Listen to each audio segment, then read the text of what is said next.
So you've just bought first FG or BA Falcon XR6 Turbo. Sounds like a bit of a lawnmower. And you want it to sound like this. In this video, we're going to show you how. Alright, stock, these things are a thing of beauty. They're a fantastic car, but we can definitely make them better. So, one of the biggest issues is the air intake comes over the top of the engine, basically just making the air hot before it goes into the turbo. So what we do is we move the battery over to where the intake is, and we move the intake to where the battery is. That way it's a far shorter path to the turbo, which is just here. It gets rid of that hot air connection over the top of the engine. Colder air means denser air, means more power, and it sounds better, which you're going to see.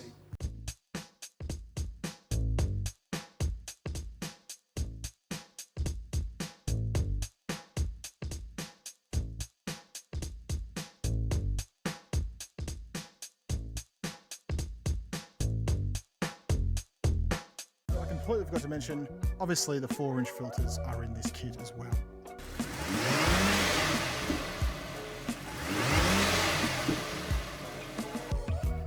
Two 8mm bolts come out, undo this hose clamp here, undo this hose clamp here, keep both of them. T40 Torx bit here and here, and then just to make life easier, get a 7mm socket, undo this top hose clamp, undo this little hose up here, and then this whole piece comes out in one hit. Now, I take this pipe off, and then we'll just put that back on when we're done. That pipe there. Pull him out. Now, good time, check your turbo for play. They've always got a little bit, probably got a little too much, but we will replace it soon anyway.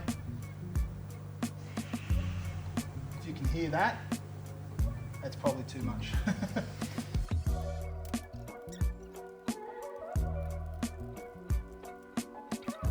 Okay, so this bit here has always been a little bit contentious. What the prior owners used to say was just wrap all this up with electrical tape.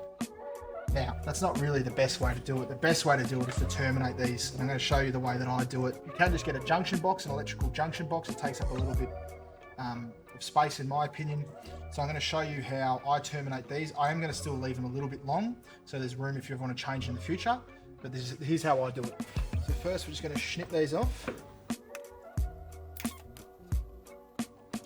Snip. Just a 50mm bit of crimp. And this is going to go in here like this. Expose these, crimp these together. This one we're just going to terminate.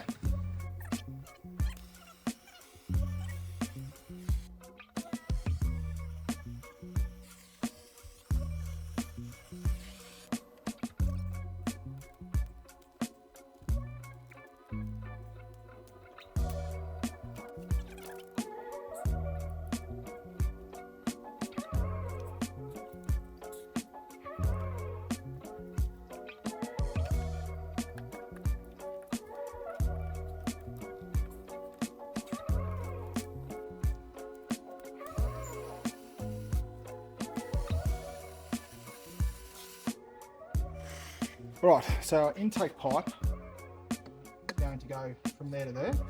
So what we need to do is put in this nipple into this pipe here.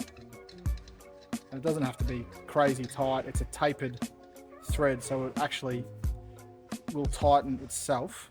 Grab a 19mm spanner. Now this is the power steering pump line.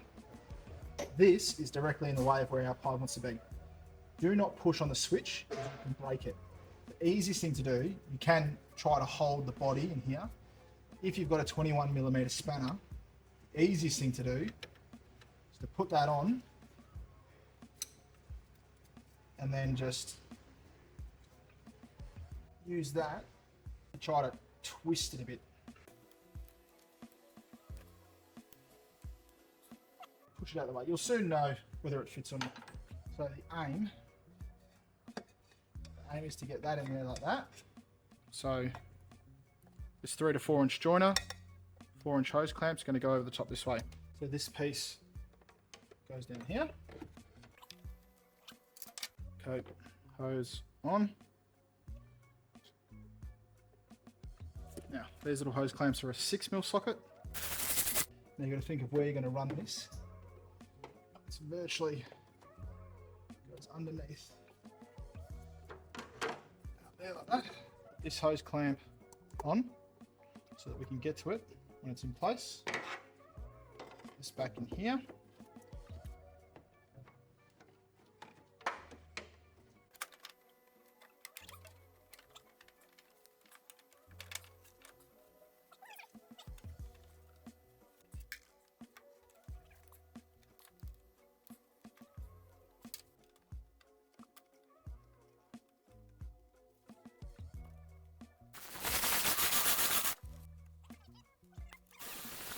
Okay, so you can see that is in nice and flat, and that's how it joins from there to there.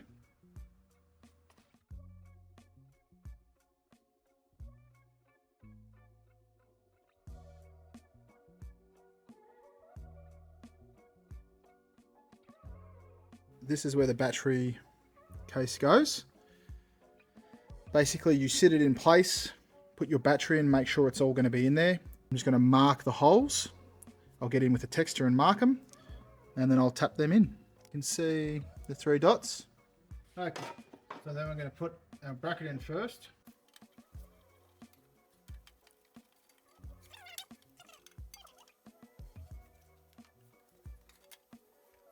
So get this one in loosely.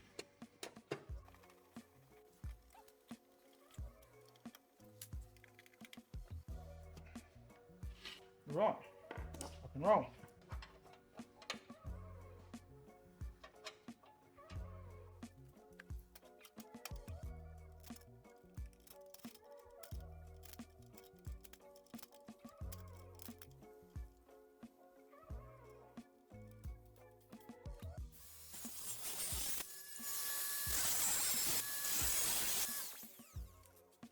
Negative.